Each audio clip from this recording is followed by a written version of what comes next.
Man, I'm lost. Didn't tell anyone where I was going. Don't have any food. Where am I?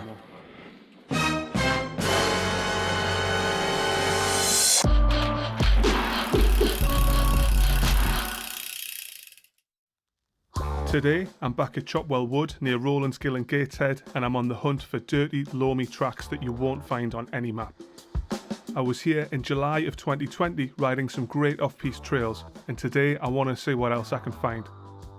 If you want to check out that earlier video, there's a link at the top of the screen now, and I'll put a link in the description too in case you want to watch it later. Before we get down to business, I've got some great news. I'm only 64.4 million subscribers away from overtaking Justin Bieber, and it's all thanks to you. If you enjoyed this video, please give it a thumbs up, and if you haven't already, please consider subscribing. If you do, don't forget to click the bell icon so you can be one of the first to know about new Meant for Descent videos when they're uploaded. Everyone's a winner, except Bieber.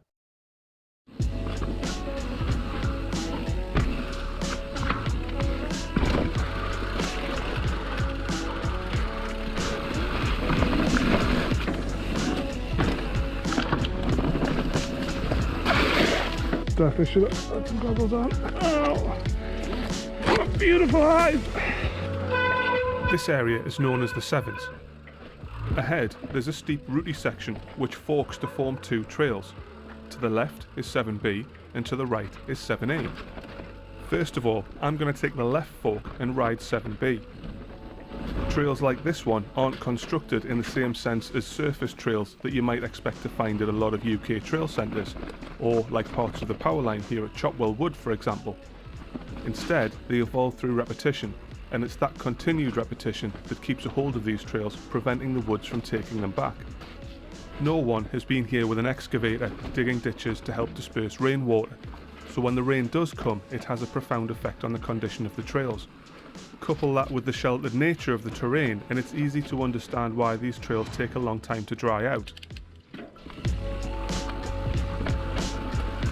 Second time around, and I'm going to keep right at the fork.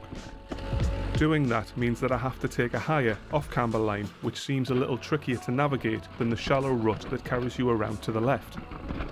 It's probably a good idea to go easy on the front brake as you cross it too, to avoid the front wheel washing out. Overall, it feels to me as though this fork doesn't flow quite as well as its counterpart, but it's still a nice little adventure in its own right. It's been 2 days since the last rain, and despite some very good weather in the meantime, the ground is still a lot softer here than it is in more exposed areas of the wood. Because of that, it's a little harder to maintain speed and the damp roots offer little grip. Regardless, it's still one of my favourite trails to ride here at Chopwell.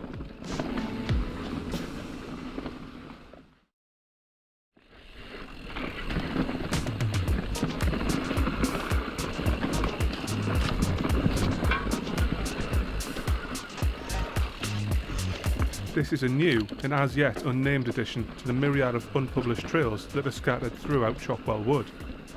As a result, it doesn't have the same well-worn feel that a lot of the other trails here have, but no doubt that will change in time. Close to the trailhead, the wood feels relatively thin and quite open, but as we make our way further down, the vegetation starts to close in, even becoming claustrophobic in parts. In this denser area, the trail is forced to make tighter twists and turns in a laboured bid to find its way through the treacle-like brush.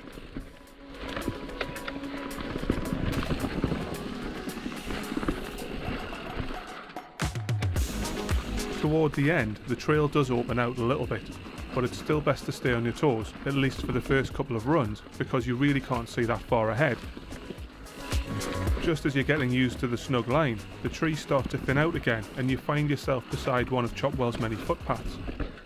If you were paying really close attention, you may have noticed a fork way back at the beginning of this trail. It would be rude not to take a look, so we're going to back it up and see where it goes.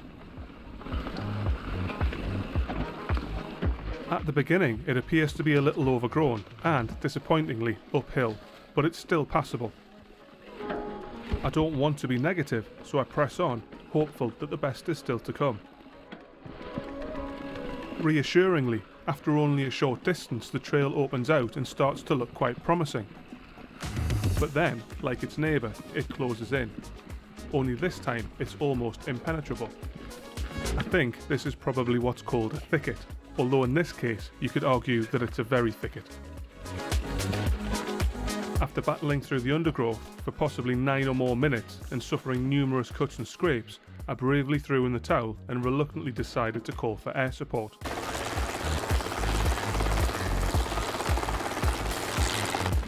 Oh, that's very sharp. Definitely should have had some goggles on. Oh, what beautiful eyes! So, a super promising trail which I'll be keeping a close eye on.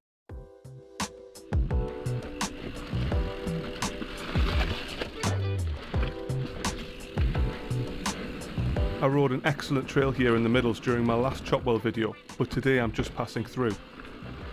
The trail that I really want to ride is called Boyzone, and it starts a little further down the hill.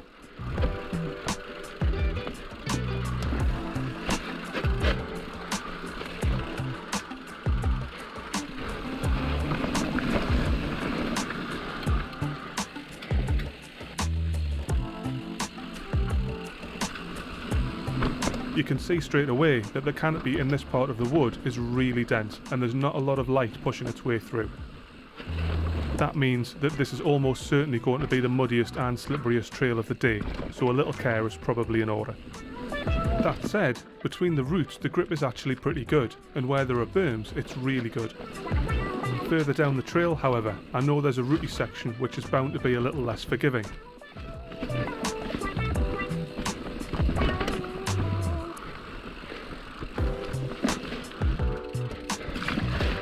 That was absolutely the wrong line, and I've managed to stamp out what little flow I had going on.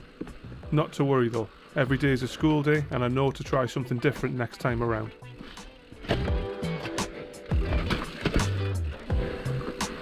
If you can, I'd advise you to try this section when it's dry. I know that's a big ask given its nature, but this lower part has seen quite a bit of erosion, and the standing water that collects here tends to steal your speed. To my mind, it's a little more fun when there are fewer puddles to contend with, but that probably shouldn't put you off. It's almost as much fun in the wet. I really do appreciate you taking the time to watch this. If you've enjoyed it, please give it a thumbs up.